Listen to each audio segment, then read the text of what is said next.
Hello, everyone, and welcome to another episode of Quantum Unboxing. My name is Shireen Bellamy. I am a developer advocate with Cisco DevNet. Hello, my name is Alexei Borisenko. I am co-host of the Quantum Unboxing video series. Today, we have with us Vinay Saini, principal architect at Cisco CX. Vinay, would you like to introduce yourself? Thank you. Thank you so much for having me here. I'm working as a principal architect with Cisco CX. I'm one of the quantum enthusiasts, right?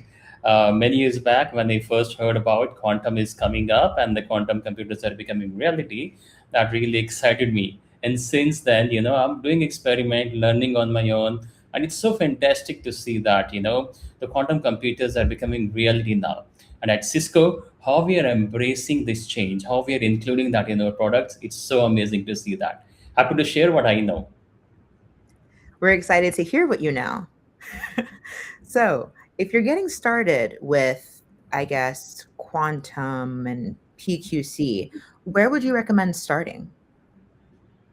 Now, that's an interesting question, right? The first thing is people don't understand what the quantum is, right? It's there is so much quantum as a technology involves. We start with the quantum computer, but like you rightly mentioned, right, the PQC, and people are really worried about the problems which quantum computer will create for them, especially in the security space. And there are a series of solutions. The PQC came recently where we have the recommendations from NIST, with the new ciphers, which is the end goal. That's where the Cisco and other companies are working on bringing our products and solutions so that we are having those solutions in our products. But then where do you start, right? Most of the time, the problem is you need to understand what is happening in your environment. You need to have a cryptographic inventory of your environment, your devices. Unless you understand what is running in your environment, how will you fix it? It's very critical. We do a proper assessment. We identify what ciphers are running. Are we running very legacy? Are we running the algorithms which are fairly new, but still they are not resistant to the quantum attacks? So we need to, first of all, start with assessment, have a cryptographic inventory, I would say. That's the first step. Yeah, you already mentioned about inventory and which tools Cisco CX are developing to help customers with this PQC migration and how did.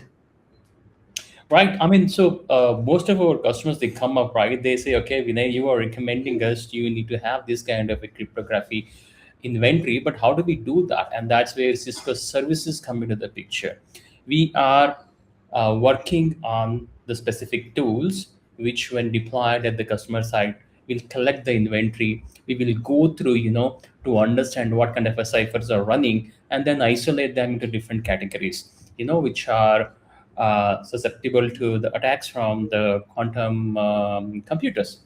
And fairly, if you ask me, right, no customer can change the entire cryptographic ciphers in a single click. So next step is where the CX services come. We go and talk to the customer and understand their business. What is most critical for you? What are the links you want to protect first, right? And then we make a proper plan. And it goes beyond, it's not only you are changing the transport, you also need to make sure that your product itself, they are quantum safe. So that's where, at Cisco, we are making the product safe. We are working on making and discovering what are the critical links and helping customer, move towards the PQC journey there. And it's a long, long journey, based on the customer type. And we give them a transition plan, how they move from a new era where everything is PQC. This concept of transition plan and assessment, that sounds a lot like how in classical computing, when you try to introduce new technology, typically you need to do an assessment, right? And then fit those requirements and find the applicable technology for your solution. So, in the world of quantum, how would you recommend for someone like a network automation engineer to take the first step to bring this up to their team? What would that look like? No, you're very right, Shireen, right, when you say, because we are not dealing with the quantum computers directly here, if you really look at this, right? The PQC, and we are saving the classical computer and the classical computer networks from the issues or from the adversaries which quantum computer is going to bring with them. So quantum computer stays maybe away, maybe far away from the network, but then the problem is somebody can save the encrypted traffic today, and once the quantum computers are available, they will decrypt it. How do you save that? Now, coming to your point of the automation will play a great role here, or a huge role, I would say that, because there are thousands and thousands of devices in the network. So when you're going to roll out these changes, right? That could be the software upgrades, that could be the configuration changes, that could be the assessment. How do you scale that, right? You need an automation. You need automation not only to push the changes, but to collect the telemetry and observe how my network is behaving there. So, what I tell everybody, in this era of the quantum, AI, automation, and security are the key pillars. And you see, the automation plays a great role here.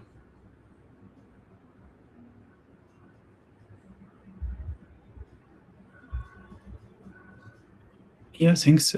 So in this RFC 8784 PPQ, post-quantum pre-shared keys, are deployable today on iOS XE and iOS XR. Could you please walk us through what that actually does and which platform support it? Absolutely. So what happens is whenever a new threat come or a new technology come, there is always a time period when the solution comes into the market, right? And that's where the panic is, especially around the security, because quantum computers can break the asymmetric cryptography pretty fast. And symmetric cryptography is also not very safe, right? So what we do, PQC came recently, advisory came recently, and it will take another 1 or 2 years for organization to adopt the solution, right? So what in between? So when we talk about this transition period, we have this series of solutions. One of them is while we're talking about RFC 8784, where we are pre-mixing the keys. The idea is, can I do something in between while the PQC comes to make my existing cryptography a little bit stronger, or what we say is quantum resistant, right? And that too without the need of an expensive hardware like a QKD device. Let me quickly share my screen, which will give you a better idea about what is happening in this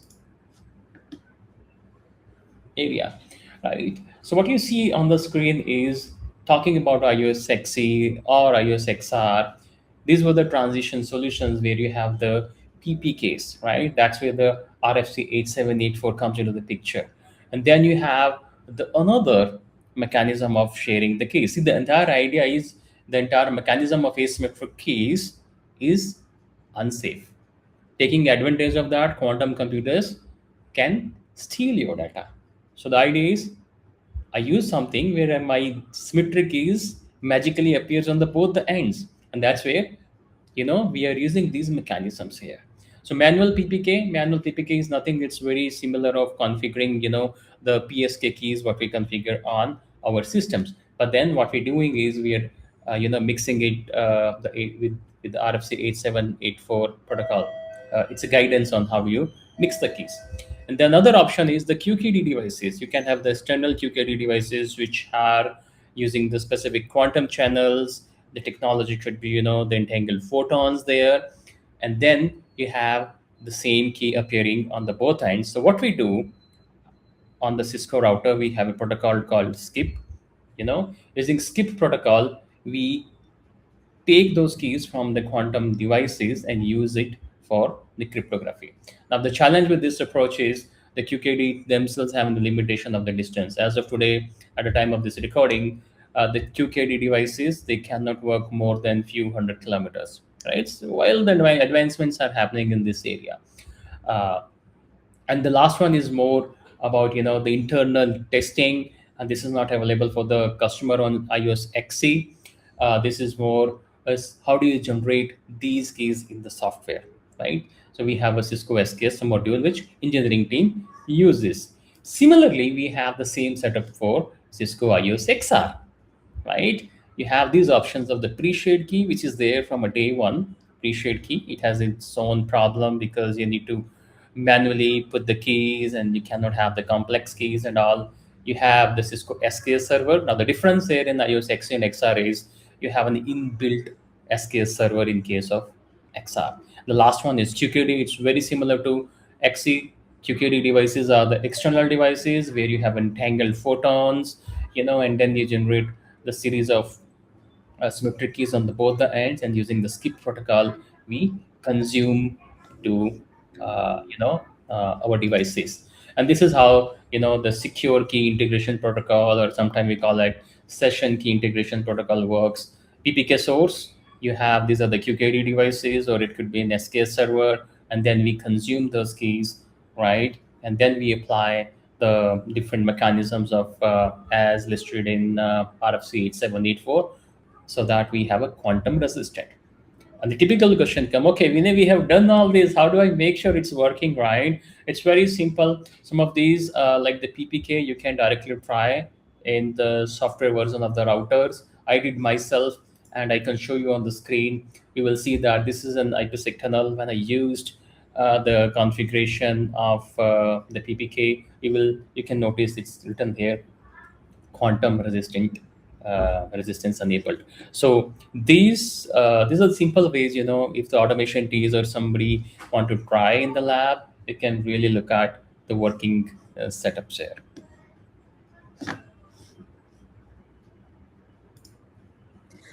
So, Vinay, I know earlier you mentioned the guidelines of NIST. If you fast forward 5 years and you can incorporate all of this, the migration goes well, you strategized. What does the post quantum network actually look like from the operator seat? Yeah, I mean, the technology is changing really fast, but one thing I'm sure that all the critical links, they will be the quantum safe. And the way the industry is moving, it's a three-step thing. The one step is you have the quantum safe devices, because the image you are putting, the process what you're having, the security systems, those have to be the quantum safe. And the second is, how do you make your transport quantum safe, be it the VPNs, the IPsec, your remote access VPNs, because asymmetric key is used everywhere. How do you make them quantum safe? You will see the industry, the softwares, the hardware, they're going to adopt all this, the PQC recommended ciphers. And the last step of that is, which is actually taking us into the realm of the quantum, is how do you connect the quantum computer themselves, right? If you go back a few decades back, there were individual computers, and people can do very limited stuff, with those computers. The real power of the computing came when we were able to connect them, what we call today is internet, right? Similarly, a lot of effort is going on. How do you connect these quantum computers? And I'm so proud to say that Cisco is leading the way, because our research team already have a prototype of a quantum switch. So imagine today we are talking about a single quantum computer is having the limited qubits and you can't do much. But if you are able to combine the power of these quantum computers, right, you have a working quantum internet, right? And one confusion people always have in it. So then, do we just throw away our classical computers, right? Say no. So it's not that, the quantum computers will replace your existing super fast computers, or what I typically call them as the classical computers in discussion in the quantum computer. They will work in collaboration. They will complement each other. Think from an automation perspective, right? If somebody is writing a code, they write a code, and they will say, okay, this piece where I need answer in terms of a probability, probably that piece goes to the quantum computer or the quantum network, but the actual code will run on your classical computer. So you offload certain part to the classical computers, certain part to the quantum computer, certain part probably to the AI and the GPUs, so that you have the final result. So think of quantum computers as the companion in the automation work, what you're going to do 5 years from now or 10 years from now. I don't know the timelines, but then they will work together as a one system. So And the last thing I would say is there are some open websites. IBM have some systems. If you're really into the automation, Qiskit and languages are there. You can try out some basic coding there on the quantum. Uh, I know many people are trying that. It's free. I would highly recommend, to try out some of the basic stuff. It's not very complicated ones. Is there any level of software engineering requirements that we need to get started in that?